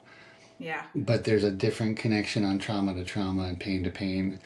And I just heard somebody that was giving a lecture on moral injury say this, and I'll see if I can get this right. It was here in Sheridan, and it was a VA talk, and the guy introduced this uh, professor from, I think, Chicago, and he said, "This is the guy's the most amazing listener I've ever seen in my life, ever heard in my life." I've never experienced this level. And the guy came out and he just said, I'm nothing that great. I have this ability because most of my life, growing up in my adult life, nobody listened or heard me, and I know what it's like to not be heard. And I know what it feels like when you are that person that listens in the breakthrough. And I think that that's somewhat similar with trauma to trauma is, you know how bad you need the understanding, and you know what that level of suffering feels like. I mean, Yeah. I could go well into the descriptions of what the fire and then 2 years later the flood did to me and what it looked like, and I can still feel it, smell it, hear it, see it, whatever. And then when you go through it with your kids, it is devastating and it feels very unfair. Mm-hmm. But it's no different than losing a loved one. It's, it is a very, very intense loss. It's life. Yeah. But when it's like that, you don't have a choice but to feel it. And you won't make it if you can't work through it. You just won't. You'll become destabilized and dysfunctional or numb by hiding it and not experiencing it. And it will eventually catch up to you. Yeah. And I truly think, with the horse is different because there's not a lot of talking that goes on. Yeah. Like, we aren't therapists. I'm Yeah. talking way more now than I would ever talk um, in a session. It's support, and it's being able to line up the right experience and then letting Yeah. them have it and then journal it and then recommend that they take that to the next level with a Yeah. therapist or with their loved one or what have you. We're not here to talk them through anything. Yeah. And I think that's important to distinguish. I think we have started a conversation in our culture that everything needs to be talked through. And, we need to be vulnerable and share the things that have happened to us. And I think that that can be helpful. But I think with horses and just also some of the things you've said about, you don't have quote unquote mental health professionals um, working with you. I think that we need to really recognize that maybe um, a lot of the things that we're depending on to help us are not actually the things that are going to help us. Um, I know I've shared some of my stories. And for me, my husband and I, we both tried counseling. We tried marriage counseling. Most of it just made things worse for us. And I'm not saying this is true for everybody or no one should do it, but I am saying that I think, and this is one thing I really want to bring to light with the Mustangs, is that there might be another path for people that brings about healing, those insights, the changes you need to make in your life.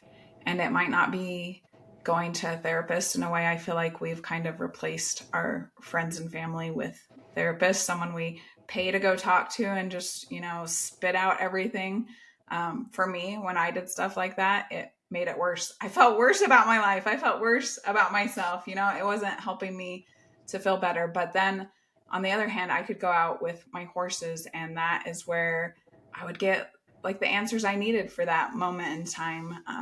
The things I needed to change in my life or the things I had within my control would really be brought to the forefront of my mind. So I guess for my part, I kind of want to change that conversation, that maybe um, there is a different path to our mental, spiritual, emotional wellness in this world. I have also worked within the mental health world, and it's a dark, hard place. And it's such a contrast to someone coming and being with a horse. And so I guess, I don't know, we can decide if we want to leave this in or not. But honestly, I think the programs that are a lot more natural and really follow the horse in a way, in a lot of ways, are a lot more beneficial than trying to chase what culture and quote unquote research, um, which may or may not be valid and reliable, are kind of telling us are the path to healing and Yeah. wholeness and growth.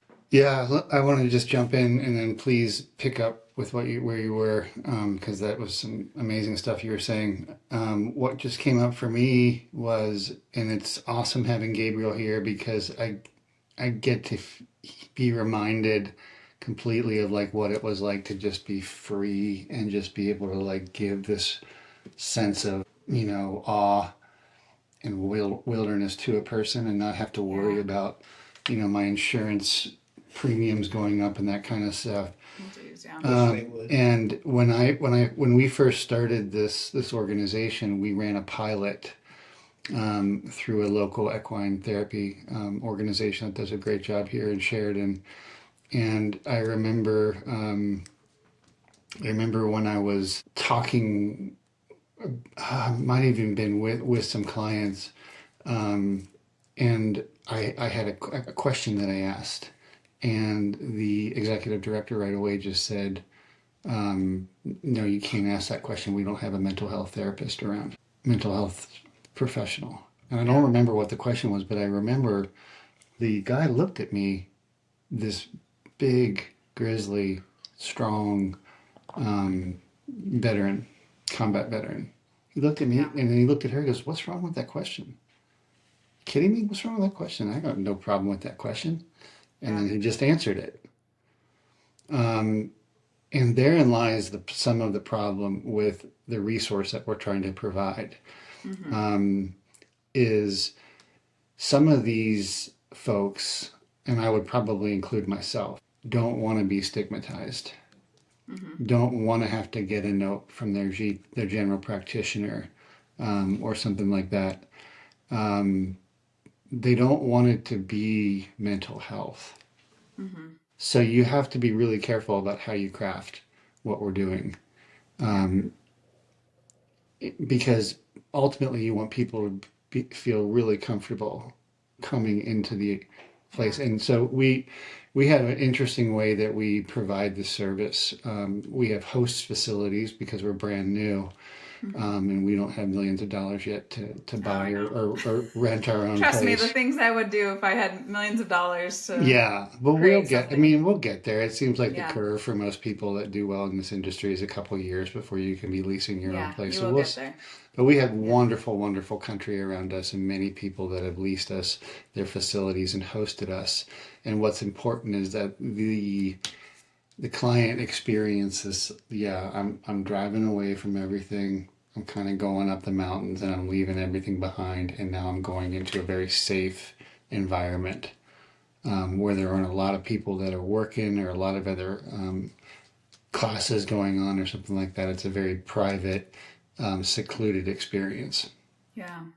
And that's worked really well for us in this first year. Yeah. And I think we make a mistake sometimes when we classify mental health and we focus on diagnoses and things like that, because it really is just part of who we are as humans. We've obviously, as humans, wanted to kind of take that down, break it apart, and quantify it. And I think, kind of like Gabriel was saying, not everything with the horses and what they do for us can be quantified. It's not always easy to explain. That was a big reason why I wanted to even start this podcast, because I knew that the horses did something for me, but it was really hard for me to vocalize that and to put that into words. I think those of us who have experienced, it's like, oh yeah, I know exactly what you're talking about. You don't even have to tell me. I can feel those same experiences that you've also felt because I've had those, but it's a little bit harder to put into words and to quantify it and say, well, it works because of X, Y, and Z, even though I think those of us who have worked with horses and Mustangs know that, I'm not always sure how it works, but I definitely know that it gives me something better in my life. Yeah, and that's not the same thing as talk therapy. I mean, that's not even the same category of what's happening. I mean, we've talked about this before. I've got some experience now under my belt with a mental health professional, a good one, and it's been, I've gained some real value from it. But I tell you what, I wish I was more well versed in these kind of things, but I don't know, maybe maybe my barnyard talk is valuable to somebody, but I guess it's almost like the way I sometimes think about it is you move through life and you sort of are gathering up the weight of your experience, right? Whatever that might be, as Yeah. numerous as those experiences may be and as negative as you might perceive Yeah. them. And you sort of wear them on you like this backpack, right? Mm-hmm. And then we're told nowadays, especially now, that the way to deal with all that weight you're carrying is to open up that backpack up and tear it all to pieces and make a huge mess and like really get a Look sense of really what's closely at it. yeah, get a real sense of what's in there. And there might be moments where that's required because maybe there's Yeah. something in there that you're Absolutely. unaware of, right? And that I see the value in that, and I've experienced some value there. But when I think about my experience with the Mustang and with horses and where I was then and where I'm at now, just from a few Mm-hmm. years of being around these animals all the time, Yeah. um, I can look back and say that, you know, I can take, it's a very different emotional response that's in me when I think of the fact that, I know what's in the bag. Like I'm well aware of what's in Right. there. Yeah. And nevertheless, I did this thing and experienced these profound connections and had to be very, dare I say it about myself. There's certain parts, even in the most subtle thing with working with 1,000-pound animal, you're going to have to be brave and you're going to have to do it with your backpack full of experiences on.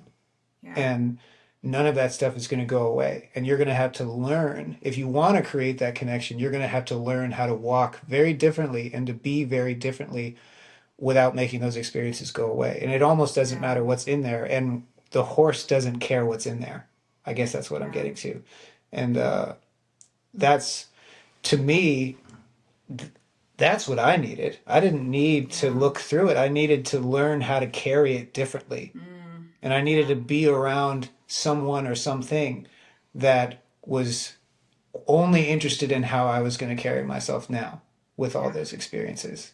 And that is something that I can say very clearly that I don't think you're going to get in talk therapy. I don't think it's the same thing at Yeah. all. So, Yeah, I love that analogy a lot, actually, because I think you're right. We can't just unload our backpack. It's not like we can go through it and we're like, get rid of this, get rid of that. I mean, those experiences are what have made up our life. But for us to be able to develop the skills and the insights into, well, it's there, you're carrying it, whether you want to or not. So, yeah, how are you going to carry it? Yeah, yeah. I love And that. thank you. Yeah, just came up with it right now. So I hope I hope It it's was a good one. valuable. Well done. Yeah, yeah, and another thing that's just a fact. We started working with clients in January, and so it's almost a year. We have not charged a dime. Hmm. Wow. We are a 501c3. Yeah. We don't have a designation letter that makes contributions tax exempt yet, but we have the paperwork in process. But we have a sponsor nonprofit that's also a veteran-based organization that when we do get donations, Yeah. they'll run it through them so they can do the tax exemptions. Yeah. But we haven't had a lot of money coming in, Yeah. and we're proud to say we're doing this on our own steam. And it goes back to like the type of people that have been attracted to us, which is about 8 to 10 volunteers slash board, etc. They do it because they either have the same passion or they admire the passion, Yeah. and the work that we're doing within this community. And we could have gone about it differently. We could have raised all the money first and spun the story. But I think all of us were kind of anxious to prove that we could do it and that there actually was a need and that we could Yeah. effectively get insurance, Yeah. get the designations, etc., and find people that would lend us their $1 million property Yeah. to let us bring in clients that needed help, and we've proven that, and I think it's also going to bring us a unique type of person, because we've been told this already, and we welcome anybody who's listening to this and hears it and feels it to come out. to call us. Mm-hmm. They're going to recognize that place that we're coming from. Yeah. Otherwise, we wouldn't be doing it. Mm-hmm. Would we like to have our expenses covered? Yes, absolutely. Yeah. And to pay some salaries and some buy some more horses, and yeah, we'd love that, and we'll get there. But we're building this on our own abilities right now. Yeah. And you know, I'll tell one quick story. Because you asked earlier, like what that feels like when it's trauma to trauma or pain to pain. We did a big podcast in June, and not long after, I got a call on my phone, and it was from Massachusetts, and I was like, "Who's calling me from Massachusetts?" Yeah. And I remember exactly where I was, and I answered the phone, and it was this guy, and he said, "Hey, this is so and so. I heard your podcast." With the Dry Creek Wrangler. And I said, "Oh yeah." He said, and I said, "Oh, well, thanks for the call." He said, "What are you doing right now?" And I said, "I'm sitting driving to the grocery store in my truck." Yeah. And he goes, "Oh man, that sounds amazing." And I'm like, "Sorry, what?" He goes, Yeah. "Driving a truck in Wyoming, that must just be amazing." And I was like, yeah, you know, I try not to take it for granted, It's but kind of amazing. yeah, I'm just on my way Yeah, to it is. pick up some groceries and driving the truck, and dogs are in the back, and this ends up being a client that is now a good friend. In fact, he called out of the blue early this morning, and his background is law enforcement, retired PD, and outside of Boston, really tough area. Then went into administration within schools, carried that trauma, etc. And anyway, the point is, he carried a huge amount of anxiety going into whether he wanted to come out for a week, 5 straight days, and work with us from Boston. No horse experience whatsoever, but open about his experience and his needs and his desire to experience the West. And what I'm leading to is, we were basically doing afternoon experiences for local clients. We didn't have anybody call us yet to have us build a 5-day straight program for them. So it posed a challenge for us. And we thought about it long and hard as to whether we could do it and whether we had the facility to do it. And we got to the point where we could. And then, so our anxiety went away. Yeah. The anxiety around, can we serve you? Yeah. Can we help you? Because we're not taking your money. Yeah. And he, you know, is this back and forth of meeting each other and me wanting to make sure, is this a guy we can help? Our horses can help? Yeah. And him being like, I don't know what is out there. You know, it's a jump. That is a jump. Yeah. And my friends and family are going, "You're jumping on the plane Yeah. What to go to where?" Yeah. And one day I remember I was driving up to the ranch, and he calls me, and it's kind of a 911. He's like, "Man, I don't think I can do it." And we're close. We're like 2 weeks out. And it's okay. It's not like, you know, we've got a big down safety deposit for him. It's no big deal. Yeah. But we want to help him. We want to serve. Right. And we want to challenge ourselves, There's too. a reason he reached out, yeah. And I just got out of the car, and I said, "Give me a second." Like, I stopped where I was driving. And I said, "Give me a second." And I videoed for 30 seconds where I was. And sent it to him, and then continued to drive to the ranch. And I go, this is what I'm doing right now. This is what you'll be doing every day. You will be driving up to this ranch from town. This is what it looks, sounds, and feels like. And then I got there, and I videoed the horses, because we didn't have a website at that point. We had okay social media, but we didn't have anything that tangibly made him feel safe. Yeah. And then I videoed the property, and he said, "This is it." And it clicked right there for him, that he knew he was with people that understood what was going on. And there's not many organizations that will do that, that will try to really go there. They might clinically try to do it and label you and give you this and tell you to do this, you know. And that's the kind of work we want to do, where people can be upfront with us about where they're coming from, And he was Yeah. he was hard for a couple of days. He was really hard on himself. And man, he's become a close friend of Gabriel. It's awesome. He's all the way back in Boston. He sees a Mustang 3 times a week. Spends more time with horses than I do. But yeah, 3 times a week he So travels That's awesome. an And hour, yeah, they're not as easy to find out there. hour in each direction to go be with a Wow. horse. Yeah.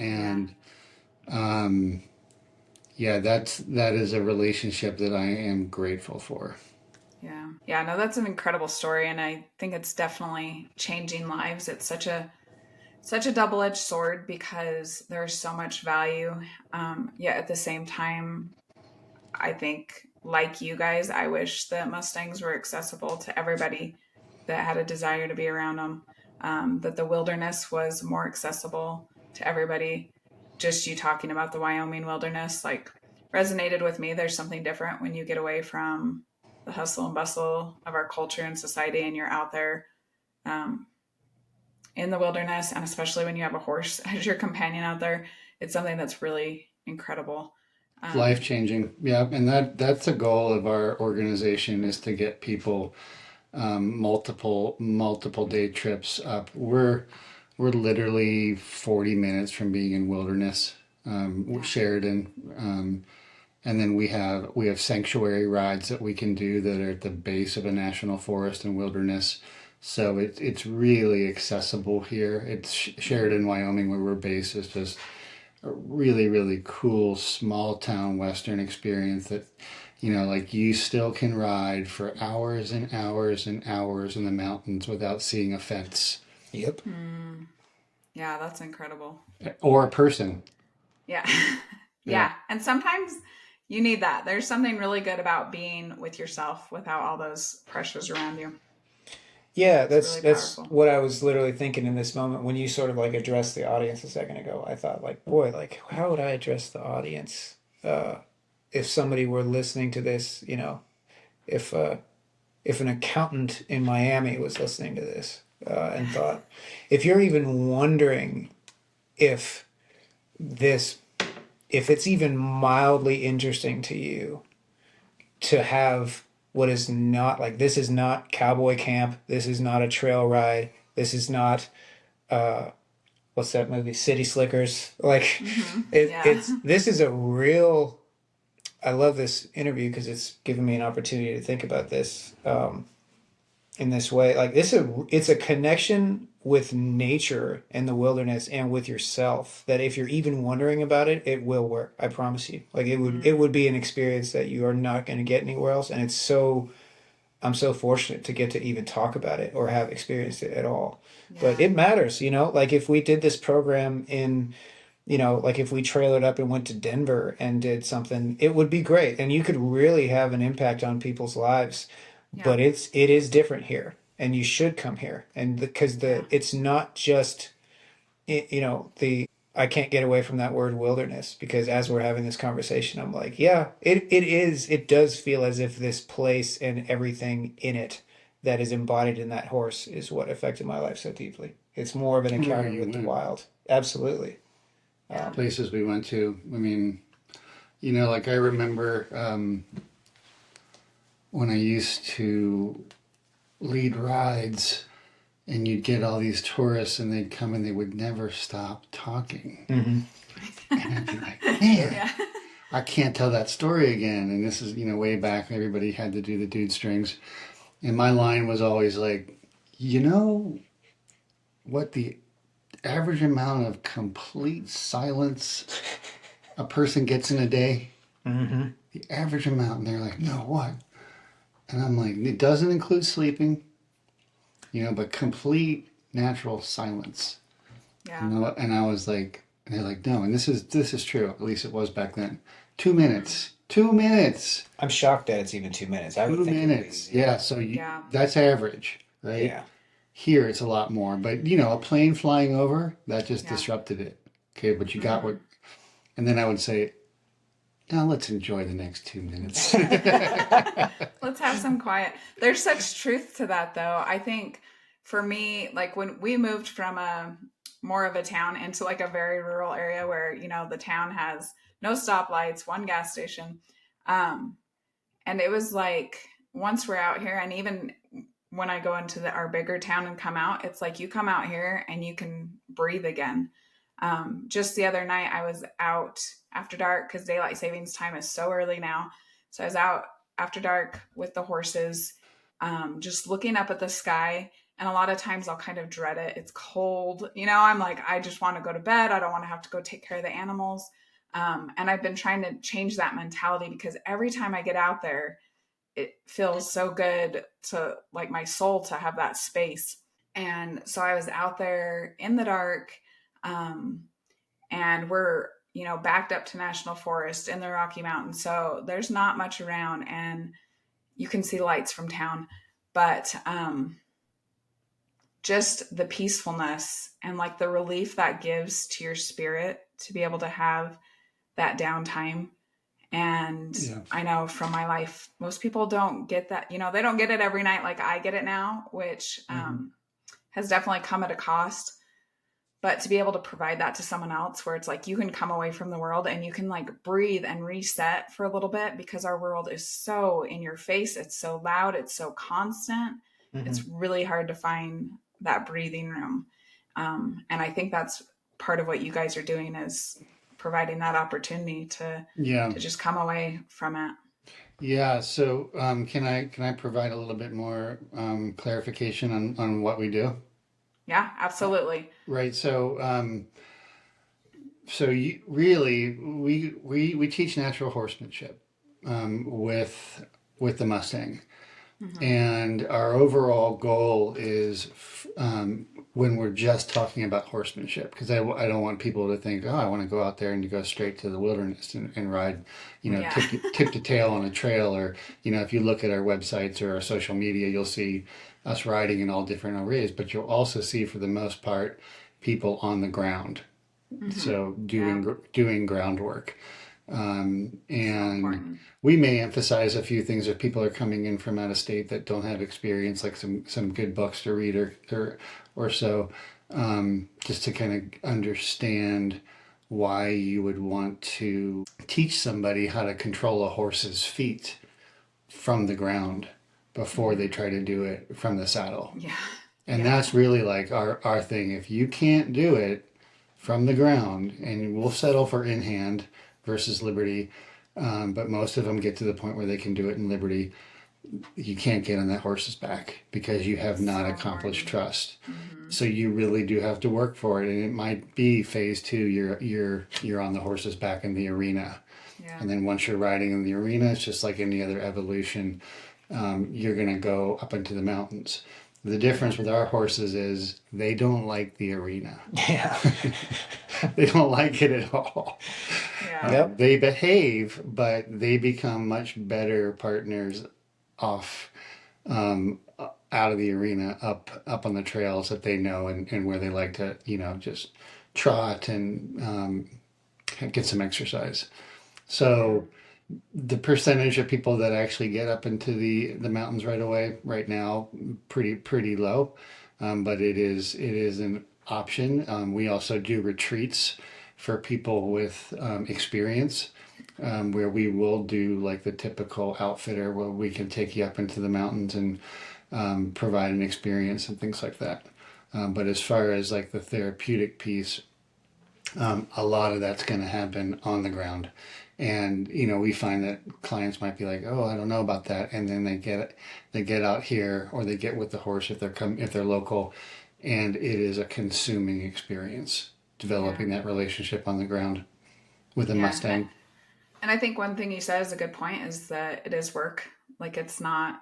I would not say it's an easy experience, but Oh, no. I do think it's one of the deepest experiences you may ever have in your life, being with a horse, with a Mustang.